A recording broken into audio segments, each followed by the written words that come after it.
A German stoker reaches into the coal pile. His hands are black. His back aches. It's just another freezing morning at the docks. He grabs a lump, tosses it into the furnace. Doesn't think twice. Why would he? It's just coal, isn't it? Somewhere in occupied France, 1943, a man in a dock worker's uniform walks calmly away from a merchant vessel. He doesn't run. He doesn't look back. He blends into the crowd of labourers moving through the fog. Behind him, that ship is carrying iron ore bound for German steel mills. Iron that will become tanks, armour that will kill Allied soldiers. But that ship is never going to arrive.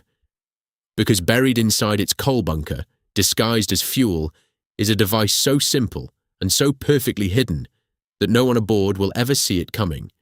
Not the captain, not the engineer, not the stoker who will reach for it with his bare hands. The explosion will come from inside the boiler, from the fire they lit themselves. This is the OSS coal torpedo, and this is the full, declassified story of how American spies turned the most ordinary material in the world into one of World War II's most devastating secret weapons. Welcome back to Allied Sabotage Vault, the channel where we open the classified files on the secret weapons, forgotten gadgets, and underground operations that helped win World War II from the shadows. If you're new here, we've already covered the exploding rats, the pencil detonator, the well-rod silent pistol, and the sticky bomb. Each one stranger and more brilliant than the last. Today's weapon might be the most elegant of all. Subscribe now and hit the bell. Because once you understand how this worked, you'll never look at an ordinary object the same way again. To understand why the coal torpedo was invented, you need to understand just how desperate the situation was in 1942. America had just entered the war after Pearl Harbor. But entering the war and winning the war were two entirely different things, and in those early months, winning felt very far away. The Atlantic Ocean had become a killing ground. German U-boats, submarines that hunted in deadly coordinated groups called wolf packs, were sinking Allied merchant ships at a terrifying rate. In just the first 6 months of 1942, the Germans sank over 500 ships. That's more than 3 ships every single day. The supplies on those ships, fuel, food, weapons, steel, were the lifeblood of the Allied war effort. Without them, Britain would starve. Without them, the armies couldn't fight. The U-boat commanders were so confident, so dominant, that they called this period Die Glückliche Zeit, the happy time. And in Washington, in the brand new offices of the Office of Strategic Services, the OSS, America's first true spy agency, a group of scientists, engineers and former lawyers, journalists and academics, were staring at maps covered in red marks, each one a sunken ship, and asking themselves a question. How do you fight a war when the enemy controls the sea? The traditional answer was more ships, more convoys, more destroyers, and they were building those as fast as they could. But the OSS was thinking differently. What if instead of protecting Allied ships on the water, you destroyed German ships before they ever left port? What if the weapon was already there, waiting to be used, buried inside something the Germans trusted completely? What if the weapon was coal? The concept wasn't entirely new. During the American Civil War, Confederate saboteurs had experimented with what they called coal bombs, hollow iron shells disguised as lumps of coal and placed in Union supply ships. A few documented cases suggest they caused real damage, though the full history remains murky. The OSS knew about this, and in 1942, a team of scientists and engineers, working out of secret workshops in Washington, D.C., and later in London, decided to revive and perfect the idea for the industrial age. The challenge was deception. A fake lump of coal that looked fake was useless. It had to be indistinguishable from the real thing. The same color, the same rough texture, the same weight, the same size variation you'd find in a natural coal pile. To solve this, the OSS engineers started by studying the coal itself. Different ports used different grades, anthracite in some regions, bituminous coal in others. German merchant ships operating in the Baltic and Norwegian ports had different fuel grades than those operating through French Atlantic ports. So they built multiple versions, The outer shell was constructed from a mixture of real coal dust, powdered carbon, and a hardened binder, cast into molds taken from actual coal samples collected by agents in occupied Europe. The surface was treated to replicate the irregular luster of natural coal. Inside was the payload, a compact charge of plastic explosive, or TNT, surrounded by insulating material to prevent premature detonation from pressure or impact. The fuse was the masterstroke. Rather than a traditional timed fuse, which could malfunction or be rendered useless if the coal sat in a bunker for days, the OSS designed a heat-activated fuse. When the coal torpedo entered a furnace and reached a critical temperature, the fuse would trigger automatically. But with a delay. That delay was critical. The stoker needed time to walk away. The crew needed time to disperse. The ship needed to be underway, ideally in the middle of the harbour, or better yet, at sea. The engineers gave the fuse a delay of anywhere from several minutes to several hours, depending on the mission requirement. When it worked, it was catastrophic and completely untraceable. When investigators later examined the wreckage, if there was any wreckage, what they found was consistent with a boiler explosion. A mechanical failure, an accident, the perfect crime. Manufacturing the coal torpedo was one challenge.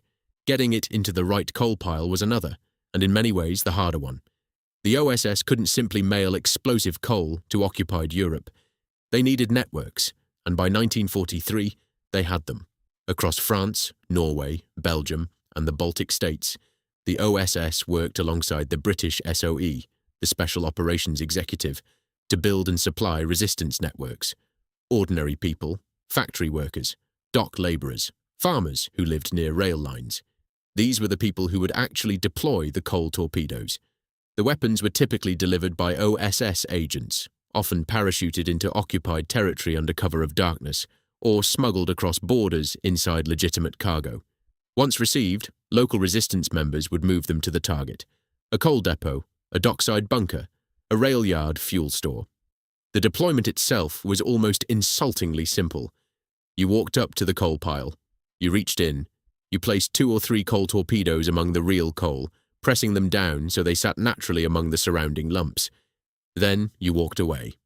That was it. No detonator to arm, no wires to connect, no complex timing mechanism to set. The furnace would do all the work. This simplicity was a deliberate design philosophy. The OSS understood that their agents in the field were not bomb disposal experts.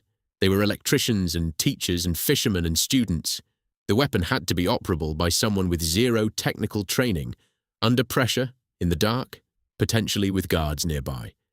The coal torpedo met every one of those requirements, and once placed, it was completely undetectable. German port security could search for hidden bombs. They could look for wires, timers, suspicious packages, but they couldn't inspect every single lump of coal in a bunker holding hundreds of tons of fuel. The mathematics of sabotage were entirely on the Allied side.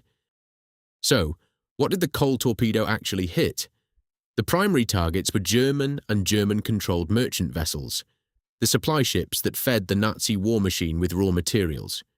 By 1942 and 1943, Germany's industrial economy was critically dependent on imported resources.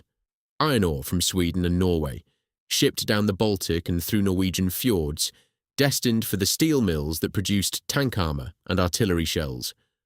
Oil and petroleum products from Romanian fields, moved by ship through the Black Sea and Danube river systems. Manganese, chromium, nickel, rare metals essential for high-grade steel production, shipped from occupied territories across Europe. Disrupt these supply lines, and you didn't just sink one ship.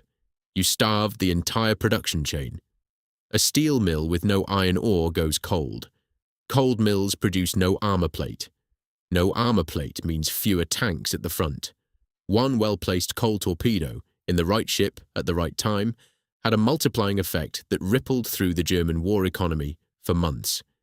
Declassified OSS operational reports, released in the decades after the war, confirm that coal torpedoes were deployed across multiple occupied territories and caused what the reports carefully termed considerable disruption to German naval and merchant shipping. The exact number of ships sunk or disabled specifically by coal torpedoes is difficult to determine, by design. That was the genius of the weapon's cover. Many explosions were recorded as boiler failures or mechanical accidents. The Germans themselves may not have fully understood what was happening to them, but the pattern of boiler explosions, concentrated in ports where Allied agents were active, on vessels carrying strategic materials, was unmistakable to Allied intelligence analysts, and there was one consequence that may have been even more valuable than the physical damage. Once German port authorities began to suspect that their coal supplies might be compromised, the entire logistics system began to unravel, not because of the explosions themselves, but because of the possibility of explosions. Crews began refusing to load coal until it had been inspected. Inspecting coal, individual lump by individual lump, across a bunker holding hundreds of tons, was an enormously time-consuming process that required manpower, tools, and technical knowledge that most dock workers simply didn't have.